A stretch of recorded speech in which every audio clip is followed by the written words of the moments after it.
This whole thing's way over my head.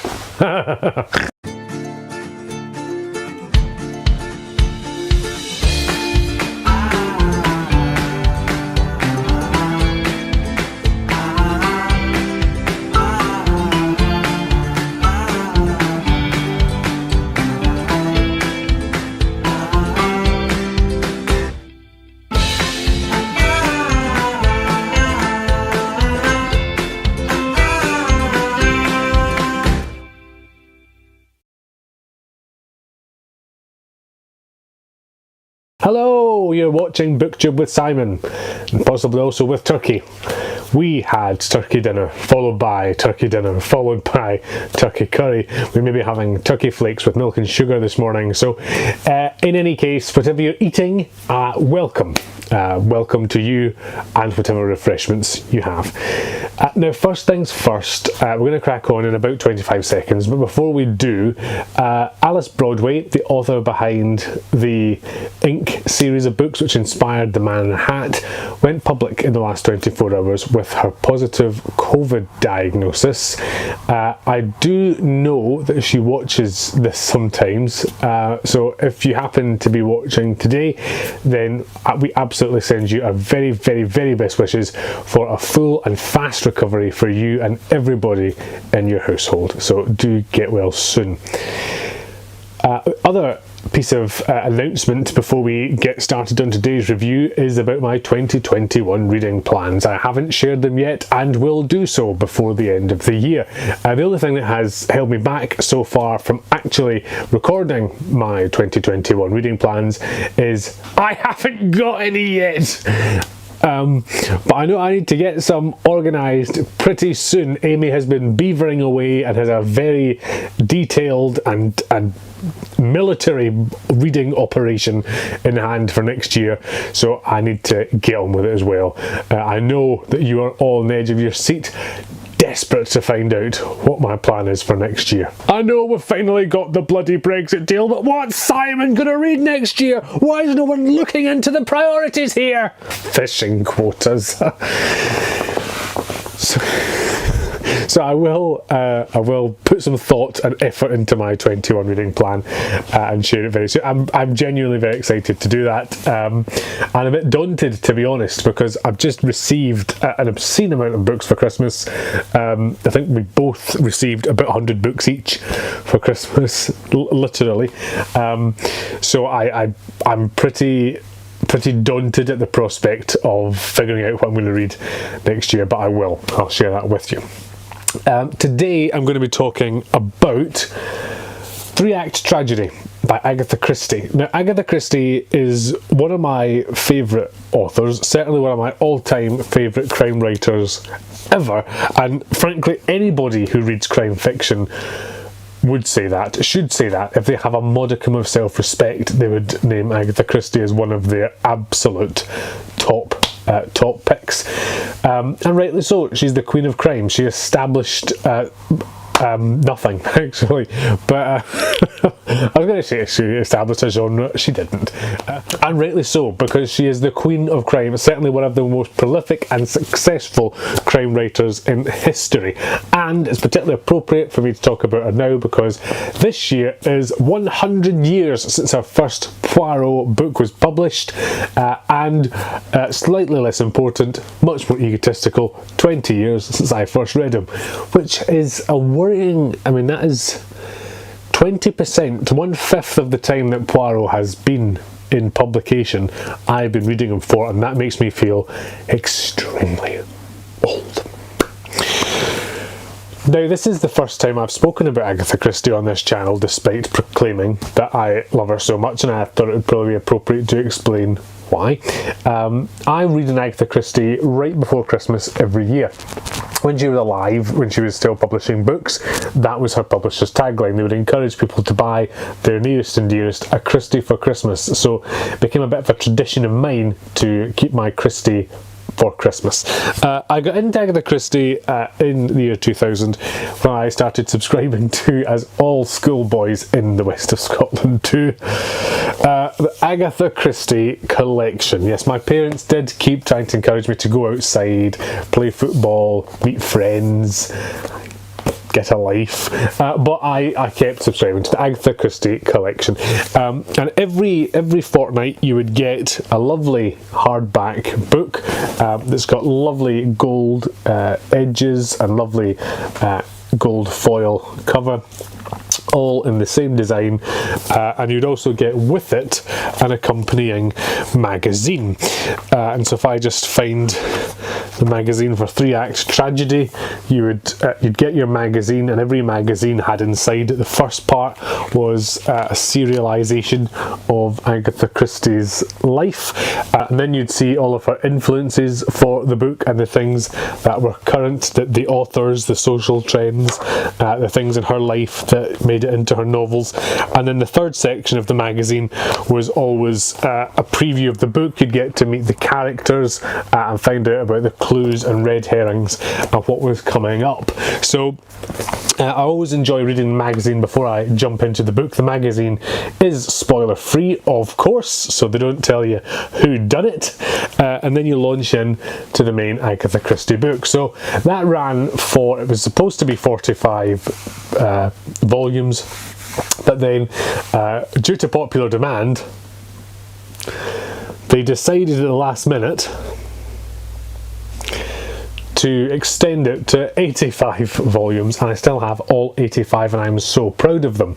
The first book in the series was Murder on the Orient Express, one of my favourite Christie books to date, still one of my favourites, and I'm sure even if you're not a Christie reader you've heard of it because it's one of her most famous, based on the Charles Lindbergh kidnapping case. It is a classic piece of detective fiction. As I say, one of my favourites, my gateway drug to the rest of Agatha Christie, and it's the reason that for the opening credits of BookTube with Simon it is Murder on the Orient Express that I pull out of the bookcase. That was not a random choice. That's the one that you see me start this off every episode, and when we're famous and on Wikipedia that fact is going to be there with a little reference to this video. So to the future viewers, when I'm a celebrity, hello, that's a true fact. Wikipedia is not lying. Anyway, Kenneth Branagh most recently adapted it into a film. It's pretty good. I enjoyed it. I went to see it in the cinema. It was a good film, but there's been lots of versions. Albert Finney's decidedly the worst. Definitely, he was probably the worst Poirot I've ever seen on screen. Sorry, Albert. Robert Molina, is it Robert Molina? Alfred Molina? It is Alfred Molina, way! So Alfred Molina did a version which readapted it into the modern day, so it was like a 21st retelling of Murder on the Orient Express. Peter Ustinov very famously played Poirot in a bunch of big screen adaptations as well, but of course the Poirot of the ages, the only, I mean he is Poirot, he just is Poirot. He's David Suchet. David Suchet is Poirot. He just is fantastic. When I read Poirot I think about David Suchet. He's just perfect at it. He's got the mannerisms, the voice, the lot. He's just incredible. So before the end of this year, as well as doing my 2021 reading plan, I am going to be watching Murder on the Orient Express, David Suchet's version, to celebrate 100 years of Poirot, 20 years of me reading Poirot, and frankly because it's just a brilliant story set in a snowdrift. Agatha Christie has influenced lots of bits and pieces of my life. When I started reading this back in 2000, I'd also just started high school and met one of my now oldest friends, Andrew. He was also subscribing to the series. We were really that cool. We would compete in terms of who could get to the end of the books first. He always thought I beat him. I always lied so he wouldn't spoil it for me because he was actually a faster reader. He doesn't know that. Right now, he doesn't watch this. When Amy and I got married, we had, of course, a book-themed wedding. She made all the flowers out of books and all sorts of marvellously booky things. Our vows were bits and pieces of books. And for the meal, we had every table was named after a different place out of a book. We had the Narnia table, we had the Westeros table, and of course we had the St Mary Mead table, which is where Miss Marple lives. It had all different things. There was a Poirot moustache, moustache and a train and Miss Marple's hat and all different bits and pieces. And the most recent big Agatha Christie moment has been fulfilling a lifetime ambition. For my 30th birthday, my frankly amazing wife took me to London to see The Mousetrap at London's West End. The Mousetrap, I mean, you must have heard of it. There's no way you're spending your leisure time watching a booktube video about Agatha Christie and I haven't heard of The Mousetrap. But in the off chance, The Mousetrap is a play written by Agatha Christie, and it also holds the Guinness World Record for being the longest running play in the world. It ran continuously from 1952 all the way through everything that happened in the period since then. Every single working day we've had The Mousetrap on in the theatre. It has survived a theatre change, it survived death of its cast, it survived everything, and it ran from 1952 until a pesky little virus closed the theatres in 2020. So it was really it had been a lifelong ambition to go and see The Mousetrap, and my wife, like I say, took me there. It was absolutely brilliant. While we were there, I treated Amy to The Phantom of the Opera, which she really wanted to see, so we went to see that on the same day. And it's also based on a book, so I can talk about it here. And without spoiling for anyone that hasn't seen it, at a certain point in the play, a certain enormous thing falls from the heavens unexpectedly, which I didn't know was going to happen, so I shouted, "Oh, good grief," or something like that, and the very snooty London theatre goer next to me gave me a very snooty London look, and Amy moved a few seats along and pretended she wasn't with me, which is her custom when we're in public together anyway. As well as Murder on the Orient Express, I really enjoyed Death on the Nile, which is set on a boat, you guessed it, on the Nile. It has a really, really clever twist. It's very Agatha Christie. It's another Poirot mystery. I really enjoyed And Then There Were None, which doesn't have any of her famous detectives in it. It's just about 10 fairly horrible people with fairly horrible pasts, all stranded on this remote island, and they're all getting killed off. And they're all getting killed off in a manner that is in keeping with the next line of a poem, which describes the death of 10 people. So they're trying to decide who has been responsible for this. The name of the poem, unfortunately, is not one that I am comfortable broadcasting, but it's a really, really clever mystery, and they're all very suspicious of each other. Again, it was adapted recently by the BBC, included in the cast the wonderful Charles Dance in the cast. I also really enjoyed The Secret Adversary, and possibly one of her best known books is The Murder of Roger Ackroyd, and it's known most for its twist.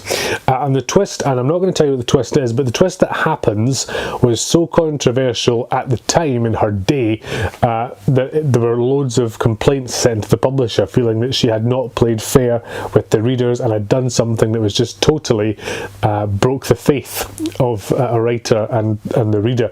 I, of course, was very intrigued by this twist. It sounds like exactly the sort of twist I enjoy, and you know, it's a relatively clever twist by today's standards. It's not going to outrage anybody, but then it was quite a significant thing for her to have done, a really innovative way for her to have ended the story, and it's one that you might have heard of as well. Now, I could go on for a lot longer, but I shan't, although everyone does have a favourite between her two best known detectives. There's Hercule Poirot, who is a Belgian former police officer who has become a refugee in the UK and is now a private investigator.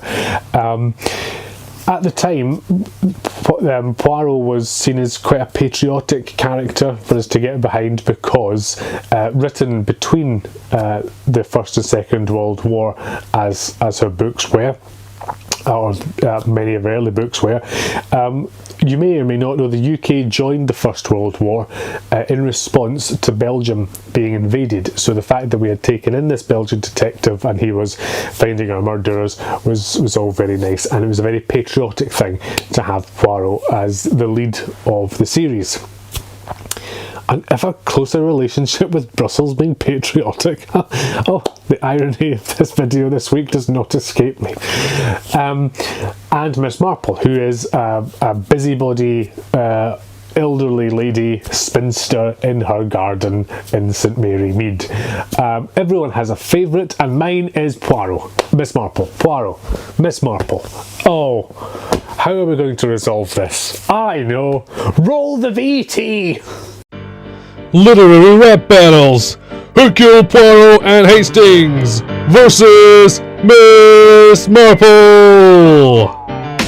Call me Marple, the title is Miss, and I'm here to tell you I'm the mystery whiz. You're straight up rude, with a bad attitude, with your egg-shaped head, no wonder you're dead. From Styles to the curtain, you strutted with a sneer. You can't compete with this little old dear. You couldn't keep your captain, you're a knock-off Holmes, while your fat body quivers round Sherlock's bones.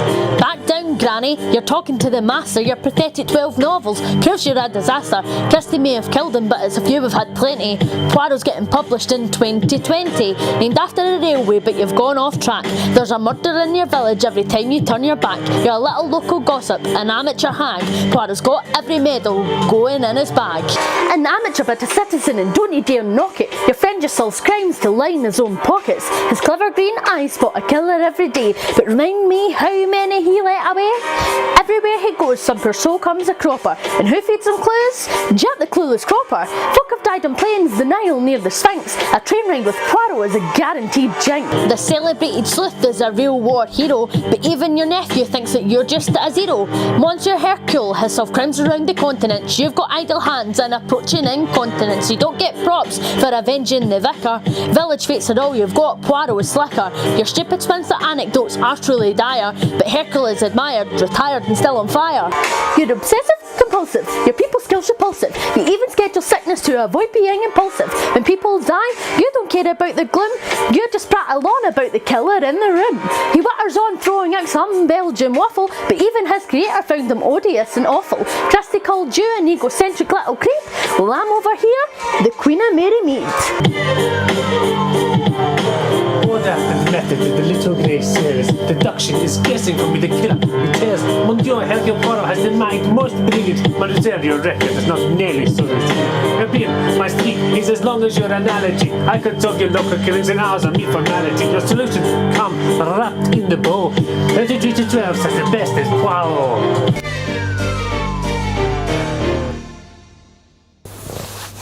Of course it's Poirot! It's Poirot! You can't beat Poirot, and you probably should have guessed that already based on the fact I've hardly mentioned Miss Marple this whole video. Miss Marple is the other one. I probably should also say in closing two things. One is that Agatha Christie she does fall very neatly into the category of problematic authors these days, because she has a very negative view of pretty much anybody who's not British, maybe with the exception of the Belgians, and that features in not only her characterizations but also some of the solutions. There are sweeping assumptions about people of different nationalities which are borne out and help solve the crimes.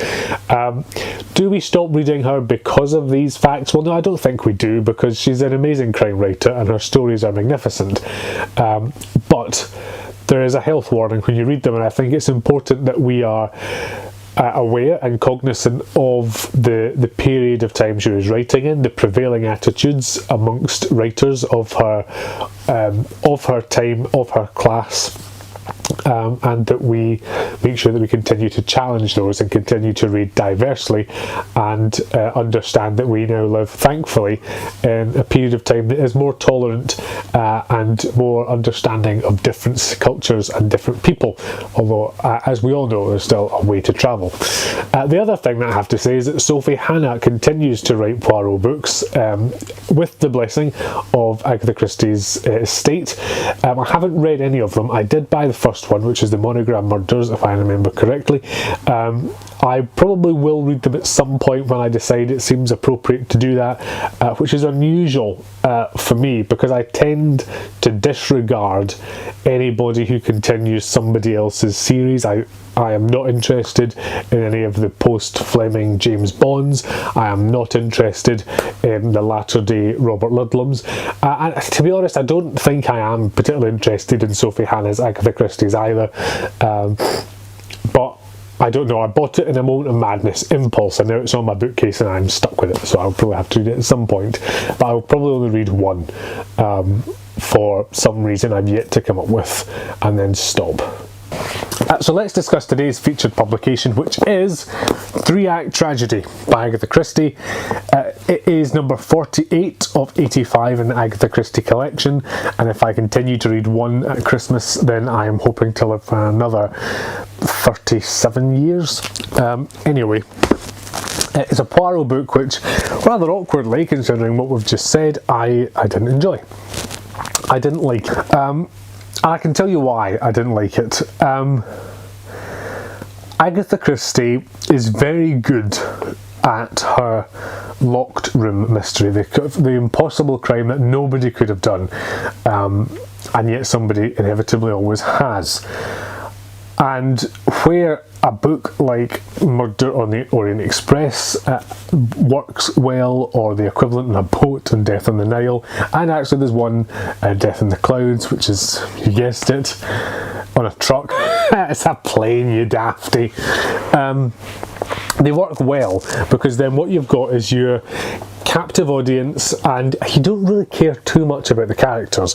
You see Poirot doing his interrogation, and he's writing down the facts, and your job when you read is to try and come up with the, where the inconsistencies, what is somebody saying or not saying, and piecing it all together and trying to figure it out and see if you can solve the mystery before Poirot does. That's when it works really well, and the character you invest in is Poirot. You want Poirot to solve the mystery, and you enjoy his arrogance and his egoism, and Agatha Christie really did call him an egocentric little creep. She really did hate him a lot. She really detested him, but audiences loved him, and she resented that she had to keep writing Poirot books because she couldn't abide it, to the point that she wrote Curtin, his last book, in which he years in advance, for the sheer satisfaction of being able to write that scene, and then it was locked in a safe, not to be published until her death, although actually it was published in her lifetime when her health started to fail. And then Poirot got a front page obituary in the newspapers, which was the first fictional character for that to happen to. So that for me is classic Christie and classic Poirot. And what happened in 3-Act Tragedy is Poirot is a guest at a dinner party where one of them is poisoned, and he doesn't believe that murder has happened. There's then a subsequent murder with the same party meeting at a later date, so he accepts a murder has happened, but he allows random guests to conduct the investigation for reasons that aren't really very clear. Certainly the reasons that they want to know which of them is the killer is clear.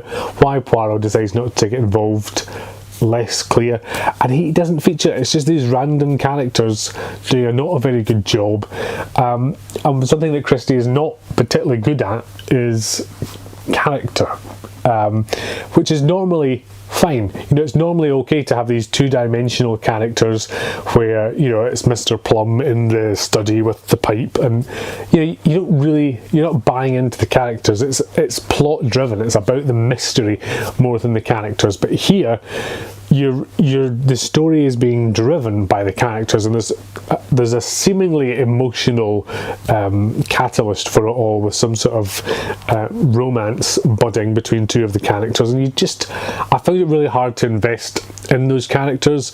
And then what they did with the mystery was really pretty naff, because it just didn't really go anywhere. They split up the suspects and went to interview them all individually, but none of them. They conducted the interviews in a really underhand way, so they were just trying to have a conversation to see what would happen And then as a result of that, it just felt a bit, there was no drive for anything that happened, and then Poirot solved it in the end. And the solution is really clever.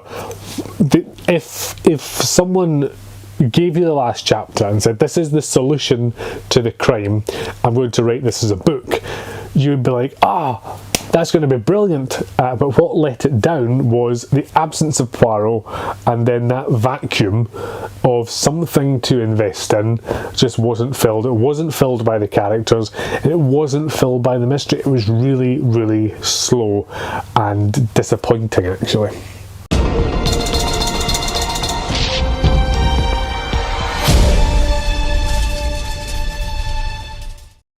I know, I feel terrible giving her a 2-star, but if that had been the first Christie I'd ever read, frankly I don't know that I would have read any more.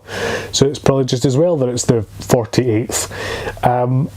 But I'm looking forward to happier times for Christmas 2021. Here's a wee exclusive for my 2021 reading plans. The next one in the series is going to be N or M, which is another Poirot mystery. So maybe he will get the chance to redeem himself. If you have a favourite Christie, let me know below, and please tell me what side you're on in the great Poirot versus Miss Marple debate.